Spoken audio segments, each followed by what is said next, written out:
حقیقی خوشی تلاش کرنے کے لیے خدا کی فرمانبرداری کریں۔ جولائی 20۔ یہ میرے واسطے اس لیے ہوا کہ میں نے تیرے قوانین کو مانا۔ زبور 119 اس کی 56 آیت۔ خوشی کو صحیح طریقے سے اور صحیح وسیلے سے تلاش کرنا چاہیے۔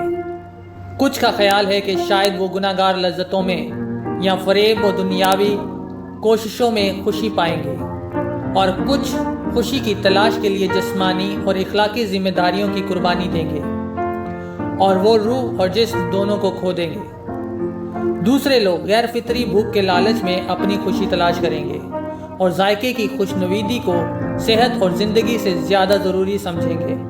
بہت سے لوگ خود کو جنسی خواہشات کی طرف مائل رہنے کا شکار ہوں گے اور جسمانی طاقت، عقل اور اخلاقی طاقتوں کو ہوس کی تسکین کے لیے قربان کر دیں گے۔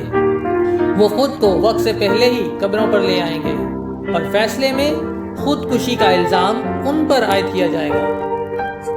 کیا یہ خوشی ضروری ہے جو جسمانی اور اخلاقی قانون کی نافرمانی اور گناہ کے عمل کی راہ میں پائی جائے؟ مسیح کی زندگی خوشی کی اصل وجہ بتاتی ہے، اور یہ کیسے حاصل کی جائے؟ یسوع کی زندگی جنت کا وہ واحد راستے کی نشاندہی کرتی ہے۔ دانائی کی آواز سنیں، اس کی نشاندہی کریں۔ اس کی راہیں خوشگوار راہیں ہیں اور اس کے سب راستے سلامتی کے ہیں۔ نوجوانوں کے قدموں کو اپنی بربادی کی طرف راغب کرنے کے لیے ہر طرف فتنوں کا لالچ ہے۔ بچوں کی تعلیم میں افسوسناک کمی نے انہیں کمزور، بے چارہ، کردار سے خالی، عقل کو کمزور کرنے اور اخلاقی طاقت میں کمی کی وجہ سے چھوڑ دیا ہے۔ اس لیے اب تک مسیح کی زندگی کی نقل کرنے سے نوجوان عام طور پر ہوا میں کانپتے ہوئے سرسوں کی مانند ہیں۔ ان کے پاس جسمانی آئین یا اخلاقی طاقت نہیں ہے، کیونکہ وہ فتنوں کی زد میں آتے ہیں۔ گناہ کی غلطی کے ذریعے وہ اپنی پاکیزگی کو داغ دیتے ہیں اور ان کے آداب خراب ہو جاتے ہیں۔ وہ تحمل اور صبر نہیں رکھتے ہیں اور خود کو پھسلاتے ہیں۔ اگر ان کا اپنا راستہ صرف انہیں ہی مل سکتا تو وہ بہت خوش رہیں۔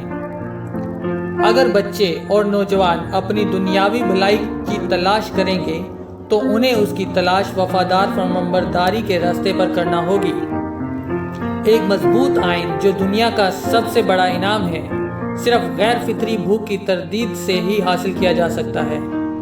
اگر وہ واقعی خوش ہوں گے، انہیں خوشی سے ڈیوٹی کے عہدوں پر فائز ہونے کی تلاش کرنی چاہیے اور ایسے کام کرنے جو ان پر پوری طرح انحصار کرتے ہیں، ان کے دلوں اور زندگیوں کو بہتر نمونہ کے مطابق بناتے ہیں۔